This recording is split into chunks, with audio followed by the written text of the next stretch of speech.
Hello bachchon, let's read this question. So the question says ABCD is a parallelogram in which P is the midpoint of DC.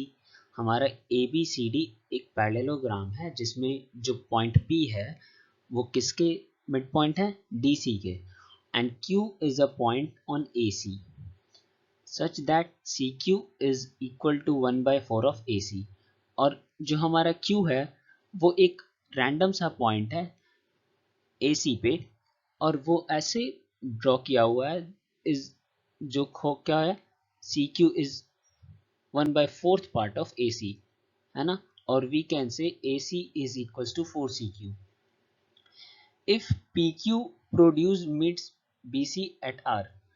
अगर हम PQ को बढ़ा दें R पे R तक extend कर दें तो वो BC को मैच कर जाता है ना। Prove that R is the mid point of BC। तो हमें प्रूव करना है जो R पॉइंट फॉर्म हुआ था PQ को एक्सटेंड करने पे वो किसका मिड पॉइंट है BC का मिड पॉइंट है ना बच्चों। तो बच्चों इस क्वेश्चन में हमारा ABCD एक पैरेललोग्राम दिया है तो AC हमारा एक डायगोनल है तो डायगोनल क्या करता है डायगोनल अगर हम एक और ड्रॉ कर दे BD तो डायगोनल्स क्या करते हैं पैरेललोग्राम के डायगोनल्स क्या करते हैं एक दूसरे को इंटरसेक्ट करते हैं है ना। सो AC and BD bisects each other according to parallelogram property parallelogram property diagonals bisect each other diagonals of parallelogram bisect each other bisect each other।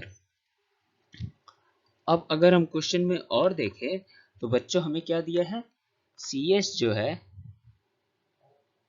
And take this point as S है ना।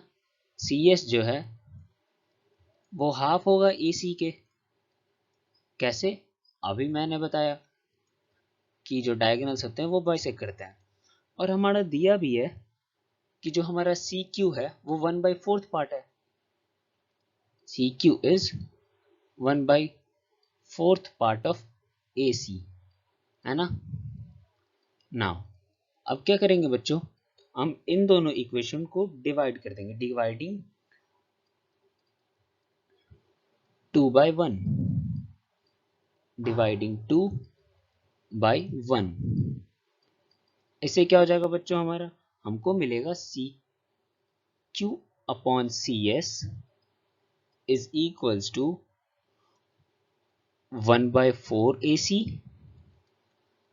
and 1/2 AC and finally हमें क्या मिलेगा CQ जो है वो half of CS है। यहां से हम कंक्लूड कर सकते हैं क्या कंक्लूड कर सकते हैं बच्चों Q जो होगा वो मिड पॉइंट होगा किसका CS का Q is mid point of CS। अब बच्चों अब आगे बढ़ने से पहले हम इस क्वेश्चन के की कॉन्सेप्ट को डिस्कस करते हैं। इस क्वेश्चन का जो की कॉन्सेप्ट है वो हमारा मिड पॉइंट थ्योरम है and what mid point theorem is if a line is drawn from two midpoints and it will be parallel to third side what I mean कि बच्चों अगर एक ट्रायंगल में दो मिड पॉइंट्स को join करता हुआ एक लाइन है तो वो थर्ड साइड के पैरेलल होगा और ये हमारा की कॉन्सेप्ट है इस क्वेश्चन का की कॉन्सेप्ट और यही हमारा मिड पॉइंट थ्योरम है मिड पॉइंट थ्योरम। इस थ्योरम के अकॉर्डिंग क्या होता है बच्चों in a triangle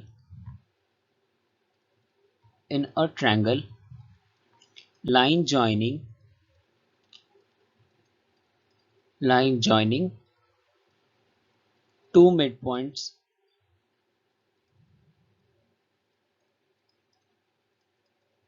of triangle will be parallel to third side, third side. And इसका कन्वर्स भी जान लेते हैं बच्चों, क्योंकि हमारा वो भी यूज होगा, कन्वर्स। इसका कन्वर्स ये कहता है, if a line is drawn from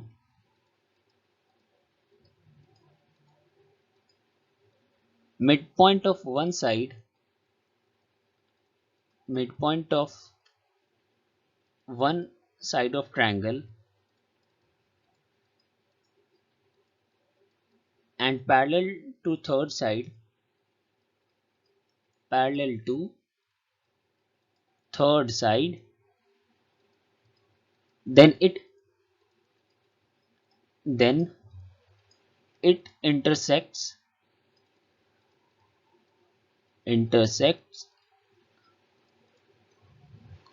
second side, है ना। हमारा जो सेकेंड साइड होगा उसको वो इंटरसेक्ट करेगा, इट मीन्स वो मिड पॉइंट पे ही रीच करेगा। Then it intersect second side equally और मीट एट इट्स, और हम क्या कह सकते हैं, वो लाइन कहाँ मीट करेगा सेकेंड साइड पे, उसके मिड पॉइंट पे, है ना। Meet at its mid point, mid point.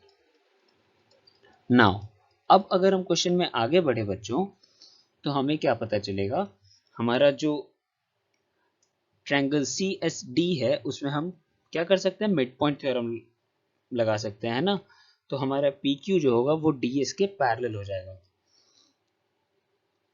Therefore, according to midpoint theorem,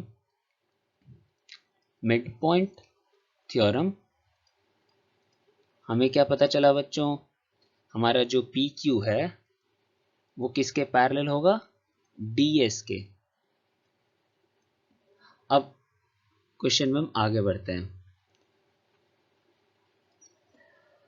अगर पी क्यू जो है वो डी एस के पैरेलल है, P Q is parallel to D S, so हम इजीली कह सकते हैं कि हमारा जो क्यू आर होगा वो किसके पैरेलल होगा, एस बी के पैरेलल होगा, है ना बच्चों। और ट्रायंगल सी एस बी में, सी एस बी, हम ट्रायंगल सी एस बी में अगर देखें तो हमारा जो क्यू है वो मिड पॉइंट है सी एस का, है ना। Q is mid point of C S. और ये भी हमें पता है कि जो हमारा क्यू आर है वो पैरेलल है एस बी के। तो हम अगर यहाँ पे कन्वर्स यूज कर दें, हम अपना जो मैंने एक्सप्लेन किया, तो हमें क्या पता चलेगा, हमारा ये पता चलेगा R is mid point of C B by converse midpoint theorem, midpoint, we can say, what we can say is R is midpoint of CB, R is midpoint of CB, क्योंकि हमारा Q एक mid point है और वो QR SB के parallel है। तो हम क्या जानते हैं कन्वर्स की, कि अगर किसी एक साइड का मिड पॉइंट से एक लाइन ड्रॉ करते हैं और वो थर्ड साइड के पैरेलल है, तो वो सेकंड साइड के मिड पॉइंट पे ही मीट करेगा, मिड पॉइंट ऑफ CB और BC ऑफ BC। और इस क्वेश्चन का जो फाइनल आंसर है वो हमारा R is midpoint of BC. So we have proved this question using our key concept, which is converse of midpoint theorem, which says if a line is drawn from midpoint of one side of triangle, है ना। अगर किसी triangle के mid point, first side के mid point से एक line draw करते हैं और वो थर्ड साइड के पैरेलल टू थर्ड साइड, तो वो क्या होगा, सेकंड साइड को इक्वली इंटरसेक्ट करेगा और we can say meet at its mid point. I hope you understood it well. Best of luck.